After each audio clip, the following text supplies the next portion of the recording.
Бисмиллахи рахмани рахим. Ассаламу алейкум ва рахматуллахи ва баракату. Сегодня появилась такая информация, что было покушение на Тумсо Абдурахманова и что он был убит. Я хочу сказать свои мысли по этому поводу. Мы понимаем, что люди переживают, и мы понимаем, что люди хотят узнать правду. Конечно, было бы хорошо, если бы об этом уже сказали бы его близкие люди. Я говорю из-за переживания наших людей. Потому что эти люди, Тумсо Абдурахманов и другие наши публичные личности, это наши братья, они говорят правду, они выступают за правду.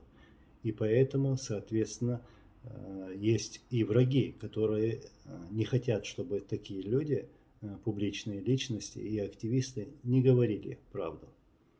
Раньше были такие случаи нападения во Франции, убили Мансура, была попытка убийства Тумсо, убивали других людей, которые высказывали правду и выступали с критикой.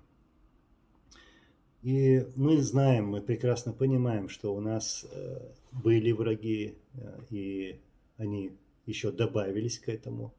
И это те, которые сейчас активизировались и активизировали свои атаки на наших активистов. Мы учитываем все слова этих людей, мы учитываем каждую запятую, каждый комментарий и каждое мнение тех людей, о которых мы говорим.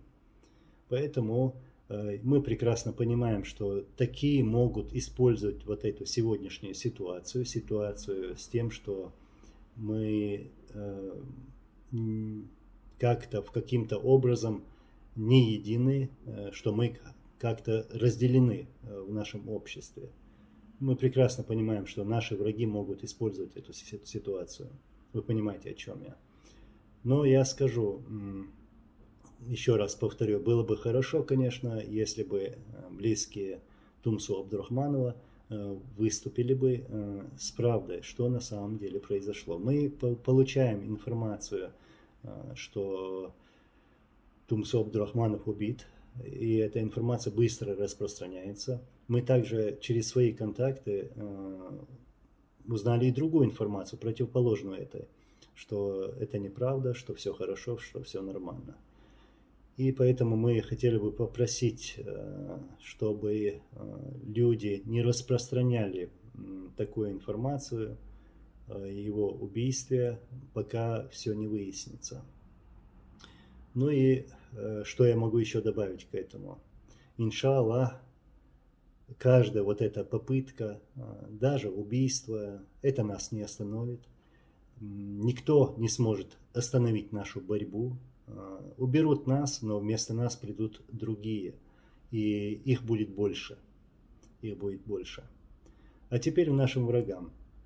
Вы никогда не увидите в наших глазах страх. Вы не дождетесь этого. Мы не боимся смерти и готовы к ней в любой момент. А вы будете цепляться за эту жизнь, за эти богатства. Это ваше, и это не наше. Иншаллах, каждый получит за свое, будь это благое, будь это и плохое.